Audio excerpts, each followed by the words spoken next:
नमस्कार. जीवन जगण्याची कला या सदरामध्ये आपले हार्दिक स्वागत. आजच्या भागामध्ये आपले मार्गदर्शक प्राध्यापक George Cruz sir Bharat Ratna C V. Raman यांच्याबद्दल माहिती सांगणार आहेत. चला पाहूया. नमस्कार, सुप्रभात. जीवन जगण्याची कला भाग 19. आज आपण बघणार आहोत भारतरत्न डॉक्टर चंद्रशेखर वेंकट रमन यांचा जन्म 7 नोव्हेंबर 1888 रोजी दक्षिण भारतातील तामिळनाडूमधील त्रिश्नापल्ली नगराच्या जवळील तिरुवनिक्कवल नामक गावात एका अय्यर परिवारात झाला. त्यांच्या आईचे नाव पार्वती अम्मल व वडिलांचे नाव श्री रामनाथन चंद्रशेखर अय्यर होते. वडील तेथील शाळेत शिक्षक होते. त्यांच्या पूर्वजांची शेतीवाडी आणि जमीनदारी तंजोर जिल्ह्यातील अय्यंपेट जवळील एका गावात होती. त्यांचे सर्वच कुटुंब सुशिक्षित आणि सुसंस्कृत होते. शिक्षणासाठी तळमळणारे हीच तळमळ, साहस आणि निष्ठा रमनना वारसा हक्काने मिळाली होती.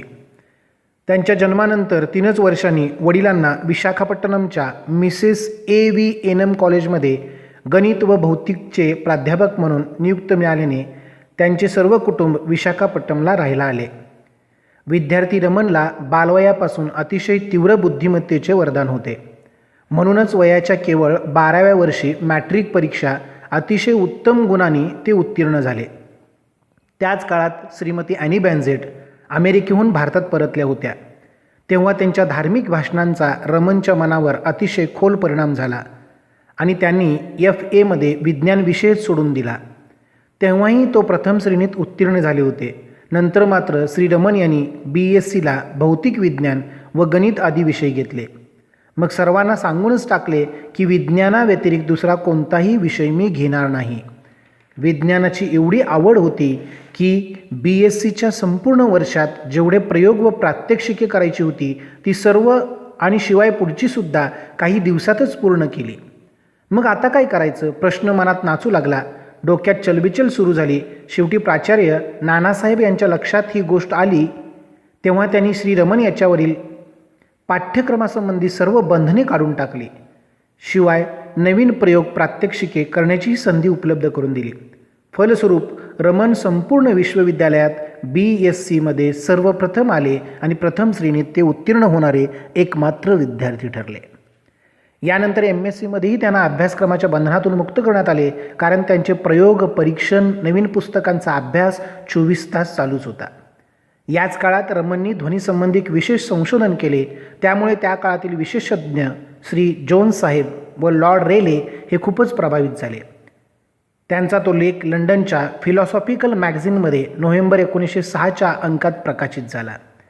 त्यानंतर त्यांचा प्रिझम संबंधीचा आणखी एक लेख लंडनची प्रसिद्ध विज्ञान पत्रिका नेचरमध्ये प्रकाशित झाला. याप्रमाणे रमननी विद्यार्थी जीवनातच देशाबरोबर परदेशातही आपल्या वैज्ञानिक प्रतिभेची मोहर उमटवली होती. आता त्यांना इंग्लंडला जाऊन भौतिक विज्ञानात पुढे संशोधन करण्याची जबरदस्त इच्छा होती. त्यासाठी त्यांचे आप्तस्वकीय व प्रोफेसर यांनी प्रयत्न केले आणि तसेच सरकारी अधिकाऱ्यांनीसुद्धा शिष्यवृत्ती त्यांना देऊ केली. वैद्यकीय दाखलाही आवश्यक होता, पण डॉक्टर तपासणीत त्यांच्या नाजूक प्रकृतीने सहकार्य नाकारले. समुद्री प्रवास व इंग्लंडची थंड हवा त्यांचे शरीर सहन करू शकणार नाही, म्हणून डॉक्टरी प्रमाणपत्र त्यांना मिळाले नाही.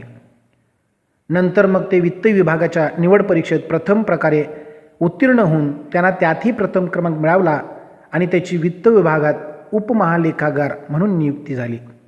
तेव्हा कलकत्त्याला ते राहू लागले. एकदा कामावरून घरी परतत असताना बाजाराच्या रस्त्यावर विज्ञानाच्या अनुशीलनार्थ भारतीय संस्थान अशी एक पाटी लावलेली त्यांनी पाहिली.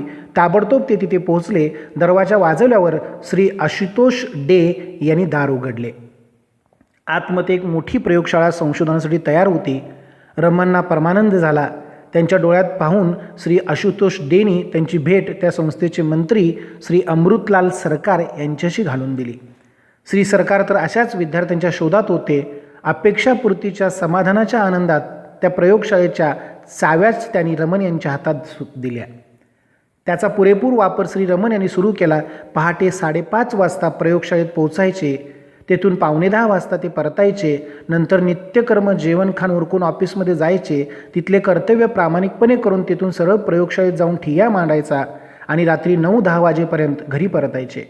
इतक्या काटेकोर जीवनक्रमामध्ये त्यांनी भरपूर संशोधन केले, ज्यामुळे देशविदेशात मान्यवरांमध्ये त्यांचे संशोधन पसरले. त्यांची ख्याती सर्वदूर झाली. साहजिकच आहे की असा मोठेपणा ज्यांना मिळतो त्यांच्यावर जळणारी स्वार्थी मत्सरी माणसे आजूबाजूला असतातच.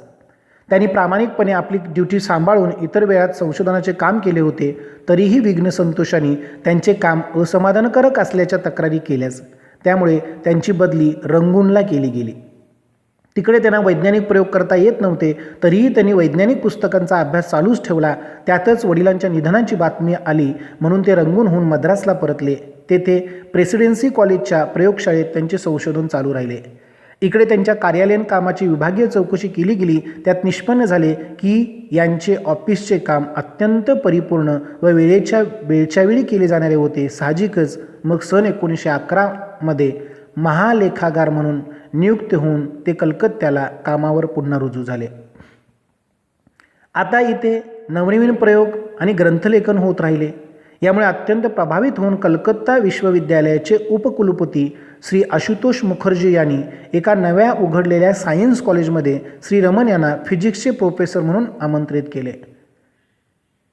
एवढी उच्चपदस्थ सरकारी नोकरी सोडून ते येतील का असा प्रश्नही आशुतोष मुखर्जी यांना पडला. पण उलट अत्यंत उत्साहाने रमन यांनी ही भौतिक विषयाची प्रोफेसरगी स्वीकारली, कारण तेच तर त्यांचं खरं पॅशन होतं. इसवी सन 1917 पासून श्री रमन कलकत्ता विश्वविद्यालयात भौतिकशास्त्राचे प्रोफेसर म्हणून काम करू लागले. आता सर्व भारतातील विद्यार्थी त्यांच्याकडे आकर्षित गेले. श्री रमन यांची आपल्या कामाप्रती असलेली तळमळ, निष्ठा आणि त्यांची असलेली प्रतिभा पाहून त्या महाविद्यालयाचे प्राचार्य श्री आर्चिबाल्ड म्हणून गेले की विश्वविद्यालयाची शोभा ही उत्तुंग आणि अलिशान इमारती नसून तेथील गुरु शिष्य यांच्या परंपरेवर अवलंबून असते. इसवी सन 1921 कलकत्ता विश्वविद्यालयाचे प्रतिनिधी म्हणून राष्ट्रमंडळ विश्वविद्यालयाच्या एका सभेमध्ये सहभागी होण्यासाठी प्राध्यापक रमन यांना इंग्लंडला पाठवले गेले. तिथे त्याने आपले संशोधनपर विचार मांडून जगभराच्या वैज्ञानिकावर चांगलाच ठसा उमटवला.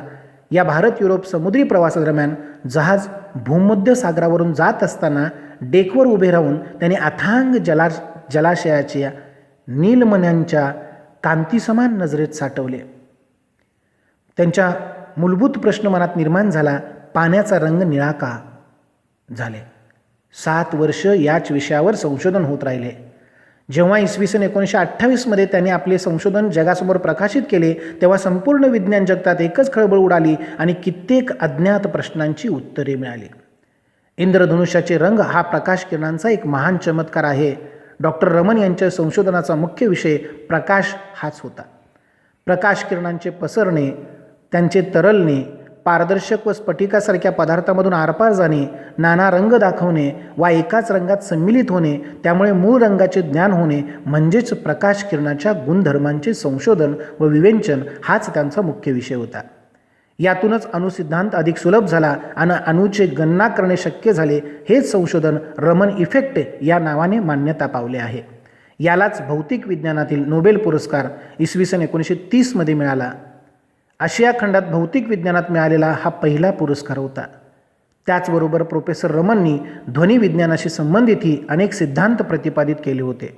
डॉक्टर रमन यांच्या संशोधनाने विश्वकल्याणात भरच पडली आहे याची जाण ठेवून रशियन सरकारने इसवी सन 1957 त्यांना लेनिन पुरस्कार देऊन त्यांचा सन्मान केला. तसेच इतर देशांनी डॉक्टर रमन यांचा आपापल्या पुरस्काराने सन्मान करून त्यांच्या वैश्विक कार्याची योग्य अशी दखल घेतली. मृत्यूपूर्वी काहीच वर्षाआधी त्यांनी डोळ्यामधील रेटिना संबंधी विशेष संशोधन केले, जे भौतिक विज्ञान, शरीर विज्ञान आणि मानवी मेंदू या 3 संपूर्ण वेगळ्या विषयांना एकाच वेळी स्पर्श करत होते. याद्वारे त्यांनी सांगितले की डोळा व कॅमेरा यांची तुलना संभ्रम निर्माण करणारी आहे. मनुष्य स्वतः त्याच्या डोळ्यांच्या रेटिनाचे चित्र पाहू शकतो आणि स्वतःच डोळा कसा काम करतो हेही बघू शकतो. डॉक्टर रमनना बालवयात वाद्यांची आवड होती, त्यातही त्यांनी संशोधन केले होते. शिवाय फुलावर प्रेम करणारा हा शास्त्रज्ञ त्यांच्या रंगाविषयीही तितकाच संशोधक होता. इसवी सन 1933 बेंगलोरच्या इंडियन इन्स्टिट्यूट ऑफ सायन्सची जबाबदारी त्यांच्यावर टाकण्यात आली. त्यानंतर ते बंगलोरलाच राहिले. तिथेच त्यांनी रमन संशोधन संस्थेची स्थापना केली. तिचे ते संस्थापक संचालकही झाले. शेवटपर्यंत डॉक्टर चंद्रशेखर वेंकटरामन हे कर्मरत, कृतिशील व संयमी जीवन जगत होते. सन 1954 भारत सरकारने भारतरत्न हा सर्वोच्च नागरी सन्मान देऊन त्यांच्या जीवन कार्याचा गौरव केला. असे जीवन साफल्याचे समाधान सोबत घेऊन हा भारताचा महान वैज्ञानिक दिनांक 21 नोव्हेंबर 1970 रोजी स्वर्गवासी झाला. भारतरत्न पुरस्कार बघत असताना प्रत्येक महान व्यक्तीची ओळख व्हावी ह्या उद्देशाने आज आपण CV रमन पाहिले. पुढच्या भारतरत्नामध्ये आपण बघणार आहोत पंडित जवाहरलाल नेहरू. तोपर्यंत धन्यवाद.